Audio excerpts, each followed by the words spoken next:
అయితే దబాయిస్తారు, బెదిరిస్తారు, దబాయిస్తారు.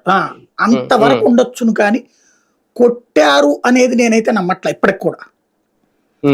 వాళ్ళు ఆరోపించిన దాని వీడియో నేను కూడా చేశాను కానీ నేనైతే నమ్మట్ల. ఎందుకంటే ఎవరో రాజకీయ నాయకుడి కోసం తమ శాఖ వాళ్ళని కొట్టడం బిగించేస్తే ఇవాళ తన్నులు తిన్నటువంటి ఇవాళ తన్నినటువంటి వాళ్ళు రేపొద్దున తన్నులు తింటారుగా.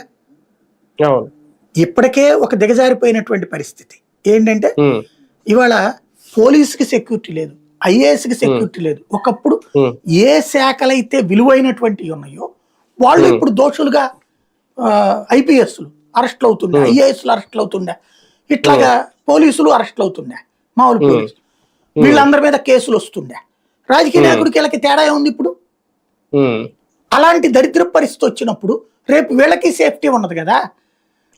నాయకుల కంటే రేపొద్దున ఈ సిట్ అధికారులను సిఐడి అధికారులు భయపడాలేమో ఒకవేళ ప్రభుత్వం మారితే. అంతే కదా. ఇప్పుడు రాజకీయ నాయకుడు రకరకాల వ్యాపారాలు చేస్తాడు, లేకపోతే బెదిరిస్తాడు, ₹4 సంపాదించుకుంటాడండి. ఇలాగా పారిపోడు, దాక్కుంటాడు, మళ్ళీ వస్తాడు, డబ్బులు సంపాదించుకుంటాడు. డబ్బులు సంపాదించుకుని వాళ్ళ కాకపోతే మళ్ళీ పవర్ వచ్చిన రోజున తన పెత్తనం తను చేస్తాడు. డబ్బులకి డోకా ఉండదు అతనికి, ఏది ఈ పెద్ద ఇష్యూస్ లో ఉండేటటువంటి వాళ్ళకి. అదే వీళ్ళకి వచ్చేటప్పటికి పాపం ఉద్యోగం మీద సంపాదించే జీతం